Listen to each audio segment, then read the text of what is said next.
plus ces vidéos. Abonnez-vous. Dépend de l'heure à laquelle vous allez me suivre, mais ces messages me tiennent à cœur et j'aimerais partager avec vous ces messages pendant une portion de minutes. Et je crois que l'Esprit de Dieu passera par ma voix pour parler à la vie d'une personne. Enfin, que tu sortes de certaines choses qui sont en train de ralentir ta vie et qui sont en train de t'empêcher de voir la main de Dieu agir dans ta vie. Et comme on le dit souvent dans un dicton français. Dieu organise les événements, il rencontre la fille de Laban, Rachel, et Rachel plaît à Jacob. Jacob arrive auprès de Laban, il dit à Laban, je vais te servir pendant 7 ans, et après quoi tu me donneras Rachel. La Bible dit après, et lorsque la 7e année est arrivée, Jacob a dit, je te servi, ça veut dire, je paye ma dot, et maintenant tu peux me donner ma femme. Et le père a dit, ok, nous allons organiser un festin. Ils ont organisé un festin.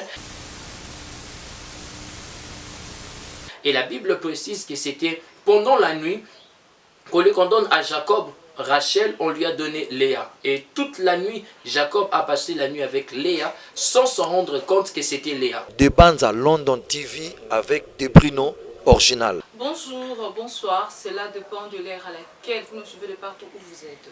Isa Bongo, servante Nabino Evelyne Ikunda sur votre chaîne de Bandes à London TV que vous aimez énormément. Sur ce, je nous prie, je nous demande de bien vouloir s'abonner massivement et vous ne serez pas déçus. Voilà, je salue les personnes qui justement derrière la caméra et Moko Manassé Bouita na Pesio Mbote. Na bosanité kopesa mbote na ngai na prophète Marco Alexandre, le cousin d'1 milliard. Oh non, on dit 1 milliard l'appelle cousin. Voilà, na pesio mbote sikezwami. Na bosanité kopesa mbote na ndeko nanga Blondine Likunda Mosa Pembe akota kangungité na ndako. Je salue encore ma sœur Elisabeth Mayangi depuis London. Na pesio mbote na bana nyonso Jordan Jess na pesio mbote sans oublier ma précieuse Keola Mayangi, je te salue. Des gros bisous à toi. Voilà. Sans plus tarder, le Lengue Bossengakanga, toujours nous voulons ce serviteur de Dieu qui parle tellement bien, qui s'habille tellement bien.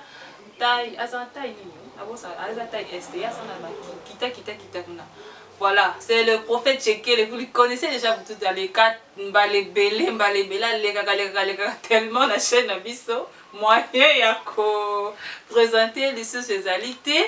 Mais sinon, à la fin de l'année, tout ce que même Evelyne et peuple de Dieu, message très profond au Bonsambe Aïbaki m'a révélé. Sur ce, nous avons passé le micro à couper sa binumbo TP, à Koye Banako, passer biso message au Saint-Esprit à inspirer qui est, suivant le prophète Tchékid. Des bandes à London TV avec des Bruno original. Maman Evelyne. Bonjour Papa Tchékid. Très content de vous retrouver. Le plaisir est partagé. D'abord, ça retourne en santé, madame. Très content. Salut peuple du Seigneur, très content de vous retrouver. Ça fait un bon bout de temps. Mais le Seigneur nous a gardés en vie et nous lui rendons grâce. Nous sommes déjà au mois de décembre. Et au-delà de tout ce que nous avons vécu, la Covid, la mort par-ci, par-là, nous bénissons Dieu qui nous prête vie. Ce n'est ni par nos forces, ni par nos efforts, mais c'est par son amour et par sa grâce. Amen. Ça dépend de l'heure à laquelle vous allez me suivre, mais ces messages me tiennent à cœur. Et j'aimerais partager avec vous ces messages pendant une portion de minutes. Et je crois que l'Esprit de Dieu passera par ma voix pour parler à la vie d'une personne. Amen. Enfin, que tu sortes de certaines choses qui sont en train de ralentir ta vie et qui sont en train de t'empêcher de voir la main de Dieu agir dans ta vie. Et comme on le dit souvent dans un dicton français, à tout Seigneur, tout honneur, j'aimerais qu'on fasse qu'on courbe nos têtes là où nous sommes, nous allons prier pendant quelques poussières de secondes. Seigneur, nous te disons infiniment merci. Te rendons grâce pour cette faveur et nous laissons ces instants entre tes saintes mains de nous déparler de ta part, pas beaucoup et pas peu, mais qu'on dise exactement ce que tu as prévu que l'on puisse dire à ton peuple au nom de Jésus-Christ. Amen. Amen. Très content. Mon petit message s'intitule « Les maisons spirituelles ». J'ai beaucoup de passages Et faute du temps, je serai en train de les citer seulement pour que nous puissions le retenir. L'un des passages majeurs, ce sera l'histoire de J chapitre 6, quand le Seigneur, quand l'ange de l'Éternel apparaît à Gédéon. À part ça, nous serons dans Genèse 27, 28, pour parler du départ de Jacob. C'est même ça la base de notre développement. Et puis nous allons aller vers 2 Thessaloniciens, 1 Thessaloniciens, allais-je dire, le chapitre 2, le verset 18. Les maisons spirituelles existent et plusieurs personnes ne sont pas en train de voir leur vie en train d'évoluer simplement parce qu'ils sont retenus dans des maisons spirituelles. Avant que j'aille loin dans la définition, je vais raconter une histoire biblique et ensuite sur base de cette histoire que nous serons en train de développer. La Bible dit que Jacob est en train de quitter la maison de son père. Il a reçu la bénédiction de son père, la bénédiction de sa mère. Et d'office, à l'époque, les parents faisaient d'office le rôle du père spirituel et du père biologique. Il dit, Jacob a quitté la maison parentale, le toit parental, avec la bénédiction de ses daddies, et spirituellement et physiquement. Et en sortant de la maison, son père et sa mère lui ont donné une directive pour l'endroit où il devrait aller prendre une femme. Jacob a suivi les directives de son père.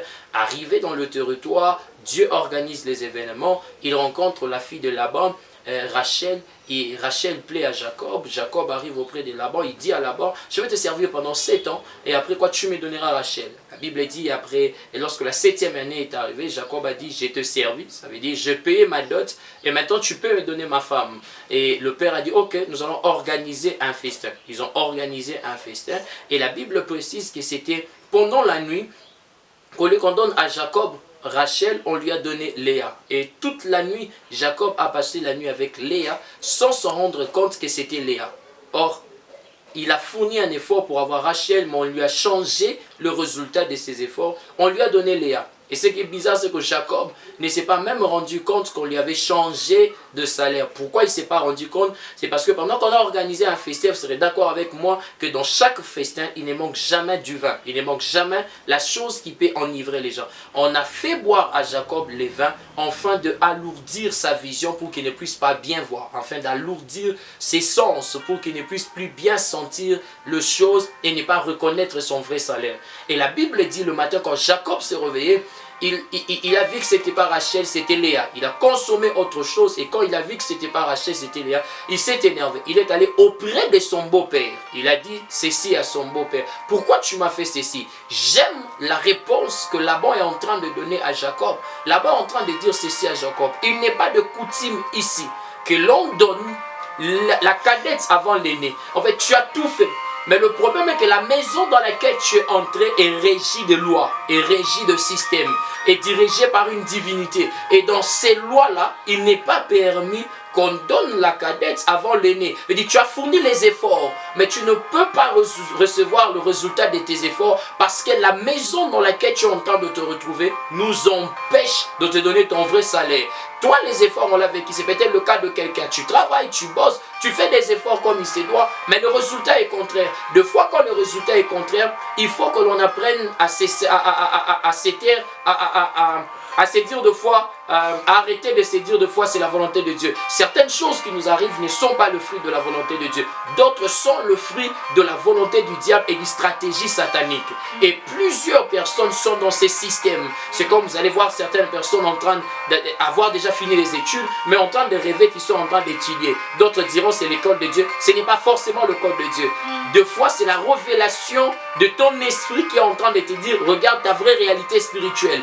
Physiquement tu es licencié, mais spirituellement, une maison par laquelle tu es passé, ça peut être votre propre toit parental, ça peut être une école par laquelle tu es passé. On a retenu ton niveau spirituel, on t'a retenu à ce niveau pour que tu ne puisses pas avoir le résultat qu'il faut. Vous remarquerez même avec moi quand vous lisez l'histoire de Gédéon, que l'ange de l'Éternel ne vient pas apparaître à Gédéon dans la maison de son père, il vient lui apparaître en dehors de la maison. Parce que dans la maison de son père, Dieu ne t'est pas permis d'entrer. Permettez-moi de dire cette phrase. Dieu, dans sa toute puissance, il n'était pas permis d'entrer dans la maison du père de Gédéon. Parce que dans la maison du père de Gédéon, il ne se trouvait aucun autel permettant à l'Éternel d'entrer. Il n'y avait que l'autel de Baal.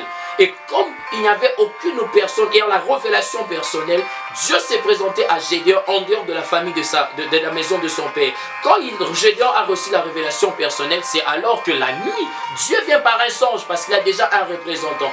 Des fois, quand je suis en train de dire ça, j'entends quelqu'un en train de dire, mais la Bible dit nos corps sont le temple du Saint-Esprit. Vrai, ton corps est le temple du Saint-Esprit, mais la maison que tu habites n'est pas la maison du Saint-Esprit. Si tu es en train d'habiter dans une maison où l'autorité spirituelle est d'attacher à l'autre monde, sache que dans cette maison, il te sera difficile de progresser. Tu auras une vie chrétienne de maintien. Tu feras beaucoup d'efforts, mais tu ne seras pas en train d'évoluer. Tu feras beaucoup d'efforts, tu ne seras pas en train d'évoluer. Remarquez, même une histoire me revient en tête, que Dieu, pour faire que Joseph puisse vivre son rêve, le Seigneur a pris fin qu'à chaque endroit où Joseph foulait la plante de son pied, on lui donnait un poste d'autorité. Parce que s'il ne restait qu'un simple esclave, il allait avoir beaucoup de rêves et ne pas le vivre. Quand il arrive chez Potiphar, Potiphar sort le matin, il remet la gestion de toutes choses entre ses mains. C'est comme pour dire Joseph devient l'autorité spirituelle de choses qu'il y a dans la maison, sauf de la femme de Potiphar. Quand il arrive en prison, on lui donne encore la prééminence parce qu'il doit encore être une autorité dans la prison. Ça lui rassure qu'un jour il sortira de cette limitation. Mais quand vous habitez dans une maison où ce n'est pas vous l'autorité spirituelle, c'est ton père, c'est ta mère, c'est une tante, c'est le bailleur de la parcelle, sachez qu'il est difficile de progresser dans la vie chrétienne. Vous serez en train d'être maintenu. Et c'est la réalité de plusieurs. Vous êtes peut-être dans le cas de Jacob. Vous êtes en train de faire des efforts pour Rachel, mais la loi de la maison est en train de vous donner un autre salaire. Je suis venu te dire ce matin, ou l'heure à laquelle tu vas suivre, il faut que tu t'élèves pour que tu renforces la puissance des maisons spirituelles. Quelqu'un sera en train de me dire, mais prophète, comme vous êtes en train de parler, ce n'est pas dans le Nouveau Testament. Là, dans le Nouveau Testament, il est dit, le diable a été dépouillé. Bien aimé, il faut bien lire la Bible. Quand vous lisez le livre de Colossiens, au 2e chapitre, je crois vers le verset 13, 14, 15, 16, la Bible est en train de dire qu'il a dépouillé les autorités, les dominations, les puissances. On ne cite pas Satan, car dans le domaine de la démonologie, quand on parle des autorités, des dominations, des autorités, ce sont des démons qui sont sous l'autorité de Satan. Satan, lui, sa mission et son dépouillement va totalement prendre fin au temps de la fin. Mais en Christ, nous avons de l'autorité sur Satan. Et quelqu'un me dira, bon, si en Christ on a de l'autorité sur Satan, comment Satan peut nous bloquer? L'apôtre Paul a une meilleure réponse face à votre question. L'apôtre Paul est en train de parler d'une histoire fantastique. Il dit, je connais un homme qui a été ravi en esprit, qui est allé jusqu'au 3e ciel. Il a entendu des choses qui n'est pas permis à un homme de dire aux hommes. Et pendant qu'il parle de ça, les théologiens nous confirment qu'il parlait de sa propre expérience. Mais quand Paul descend, il dit quelque chose dans Actes chapitre 21. Il dit, quand le Seigneur m'est apparu, il m'a dit, je t'enverrai vers les nations. Dieu lui a promis de l'envoyer vers les nations. Et dans le livre de Thessaloniciens que j'ai cité au départ, dans 1 Thessaloniciens 2, chapitre 2, le verset 18, si je ne me trompe pas, l'apôtre Paul est en train de dire à ceux de Thessaloniques ceci. Plus d'une fois, j'ai formulé le projet d'aller vous rendre visite. Mais le diable s'y est opposé et m'en a empêché. Ça, c'est lui qui est en train de dire que Satan s'est opposé à la volonté de Dieu. Ce n'est pas Élie. Ce n'est pas Samuel. C'est l'apôtre de la grâce. L'apôtre qui a puissamment parlé de la grâce. Et c'est pendant le peuple de la grâce. Et cessez de vous tromper. Il est fort possible que tout en étant dans la grâce, que le diable s'oppose à certaines manifestations de la volonté de Dieu sur la terre. Quand il s'agit à Paul de monter pour aller recevoir des instructions, c'est facile. Mais quand il s'agit à ce que les instructions quittent le ciel pour entrer sur la terre, comme la terre est entre les mains du diable, il faut qu'il y ait d'abord un combat sur le plan spirituel pour frayer un chemin afin de permettre à la volonté de Dieu de s'imposer sur la terre. C'est comme ça, la Bible est en train de dire, même Christ, pendant qu'il est en train de nous dire depuis, il dit, dites que ton règne vienne et que ta volonté soit faite sur la terre. Le gouvernement, le poids de Dieu, l'autorité de Dieu, le cabot de Dieu ne s'est pas encore installé. Si le règne de Dieu ne vient pas dans un endroit, il sera difficile que les boulevards soient créés pour la volonté de Dieu. Quand vous demandez la volonté sans installer le règne de Dieu dans une maison, il sera très difficile. C'est comme ça, vous remarquez deux fois, vous allez dans des moments de culte à l'église, vous avez des fortes visitations du Seigneur, mais chez vous, vous n'arrivez pas à prier. Pourquoi? Parce que la maison est sous une autre autorité. Or, comme la maison est sous une autre autorité, les expériences spirituelles ne seront pas vraiment votre partage. Vous serez en train de vivre le cauchemar, vous serez en train de vivre des rêves, on est en train de vous poursuivre, vous êtes en train de manger dans des fêtes que vous ne vivez jamais physiquement parce que deux fois ça représente de la sorcellerie. aussi dans des mariages dans lesquels vous n'êtes pas physiquement, vous avez des problèmes de célibat prolongé parce qu'on vous a fait marier à quelqu'un sur le plan spirituel. Vous serez en train de vivre beaucoup de songes, peu de réalisations, et les choses qui seront en train de se réaliser, c'est seulement les choses qui sont de l'autre côté. Pourquoi ça se réalise? Parce que le règne qu'il y a dans cette maison, ce n'est pas le règne de ton Dieu, c'est le règne de l'autre. Parce que son Dieu a un droit d'accès. Et l'une des choses qui permet aux divinités d'entrer dans un territoire, ça s'appelle l'autel. Ça s'appelle l'autel. Jacob arrive pendant qu'il est en train d'aller chez Laban. Il passe nuit sur une pierre. Et la même nuit, la Bible dit, Jacob a vu les anges en train de monter et de descendre. Et les matins, quand il s'élève, Jacob dit, c'est ici la maison de l'Éternel. Or, si vous remontez l'histoire, l'endroit où Jacob a passé la nuit, la pierre sur laquelle il avait mis sa tête, c'était l'autel que son arrière-père, son grand-père Abraham avait bâti à l'Éternel quand il était sorti, quand l'Éternel avait dit de sortir de la famille de la maison de son père. L'autel qu'Abraham a bâti a créé une habitation de Dieu par rapport au territoire. Vous êtes les temples de Dieu, mais tout territoire n'est pas le territoire de Dieu. Si vous voulez faire entrer Dieu dans un territoire, apprenez à bâtir des autels. Et j'ai tout le courage de vous le dire, vous ne pouvez pas bâtir un autel sans faire un sacrifice à l'Éternel. Dans chaque territoire que vous entrez, il y a des autels qui ont été bâtis à des esprits avant que vous ne puissiez venir. Si vous arrivez dans un endroit dont vous avez la grâce et que la personne qui vous a précédé était un homme qui avait bâti l'autel à l'Éternel, bénissez Dieu. Mais quand vous sentez de l'opposition dans cet endroit, sachez qu'il y a un autel adressé à un esprit, soit de eau, soit de l'air, soit de la forêt, soit du monde pandémonium. Et c'est cet autel qui vous empêche de progresser. Arrêtez-vous, ne priez plus trop. Allez, prenez un sacrifice, bâtissez un autel à l'Éternel, afin de faire de là où vous serez en train de vivre l'habitation de l'Éternel. Quand vous serez en train de le faire, le Seigneur vous sera en train de vous faire sortir de plusieurs maisons. Je suis en train de finir pour donner la parole à Madame Evelyne. Quand Dieu est en train d'appeler Abraham, il dit quitte ta famille, ta patrie et la maison de ton père. Vous allez remarquer avec moi que quand Dieu est en train d'appeler Abraham, Abraham n'était plus dans la maison de son père.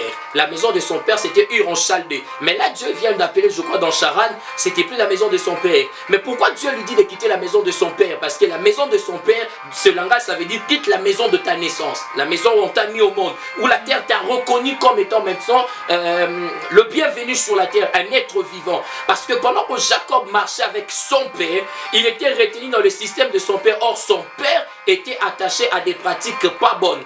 Ur déjà signifie, Ur ou Chaldée signifie comme de sorciers. Ils étaient sortis d'une maison où les pratiques, la vie, voilà, c'était les éclats comme de sorciers. Où les éclats et la manifestation de l'endroit était comme de sorciers. La vie qui était là-bas, c'était une vie de la sorcellerie. Mais quand Dieu veut commencer avec Abraham une marche, il dit quitte la maison de ton père. Ils sont déjà au niveau de Charan. Ils ont déjà quitté Ur et Chaldée. Ils ont déjà quitté la maison de son père physiquement. Mais dans la destinée prophétique, Dieu lui voit comme étant retenu dans une maison. Et Dieu lui dit quitte la maison de ton père. Quand Abraham commence la marche, il arrive dans un nouveau territoire. Il comprend pour quitter, il faut bâtir un hôtel afin d'habiter dans une nouvelle maison. Quand Dieu lui dit je te donnerai Canaan, Abraham bâtit une maison à l'Éternel, sans que Canaan ne soit encore la terre où coulait le lait et le miel, parce que le lait et le miel est venu après. Mais qu'est-ce qui a fait que le lait et le miel deviennent en Canaan? Parce qu'un homme avait bâti un hôtel. C'est la même chose avec la verge d'Aaron. Dans la présence de Dieu, ça fleurit. Quand on bâtit un hôtel, même un terre désertique devient un terre productif. Même un terre rocailleuse, une terre rocailleuse devient une terre qui peut produire et vous donner la récolte qu'il faut.